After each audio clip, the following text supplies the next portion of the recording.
നിനക്കാണ് പുട്ടിനെ ഇഷ്ടമില്ലാത്തത്. നിന്റെ അച്ഛന് പുട്ടെന്ന് പറഞ്ഞ ജീവനായിരുന്നു. ഞാൻ ആ ചൂട് പുട്ട് അച്ഛന്റെ പാത്രത്തിലേക്ക് ഇങ്ങോട്ട് കുത്തിയിട്ട് കൊടുക്കുമ്പോ ആ പുട്ടിലേക്ക് നോക്കിട്ട് അച്ഛന്റെ ഒരു പാട്ടുണ്ട്.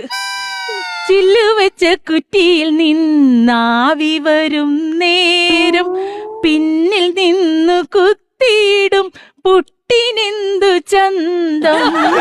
ചില്ലിന്റെ ലമാരയ്ക്കുള്ളിൽ നിരന്നിരിക്കണ കണ്ടാൽ കടലക്കറി കൂട്ടി നിന്നെ കുഴച്ചടിക്കാൻ തോന്നും.